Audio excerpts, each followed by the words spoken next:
माता भवानी की जय। फ्रेंड, हम लोग आ चुके हैं पहले पुराने लोकेशन पे। आप लोग देख सकते हैं, यहीं से हम वायरल हुए थे जहाँ बैठे हैं।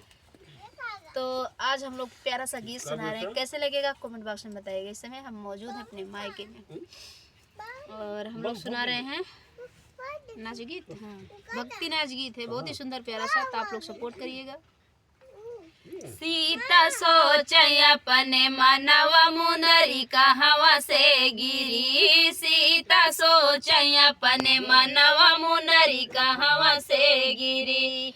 मुनरी कहवा से गिरी, मुंदरी कहवा से गिरी। सीता सोचै अपने मनवा मुंदरी कहवा से गिरी।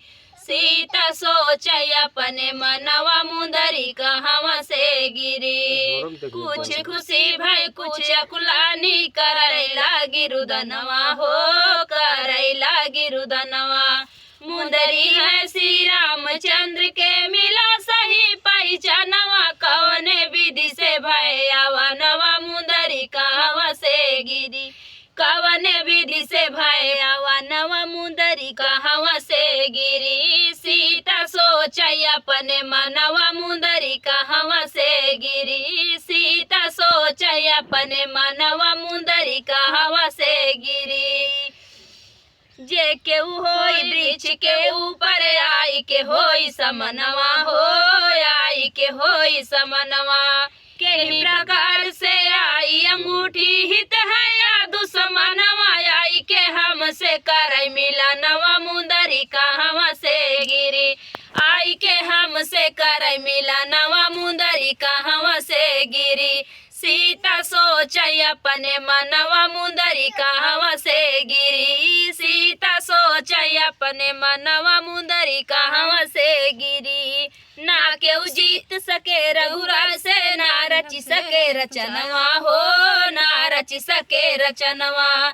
हमारे नाथ है बलशाली रावण उड़े गगनवा। डूबै सागर में परानवा मुंदरी कहवा से गिरी। डूबै सागर में परानवा मुंदरी कहवा से गिरी। सीता सोचै अपने मनवा मुंदरी कहवा से गिरी। सीता सोचै अपने मनवा मुंदरी कहवा से गिरी। मुंदरी कहवा से गिरी, मुंदरी कहवा से गिरी। सीता सोचै अपने मनवा मुंदरी कहवा से गिरी।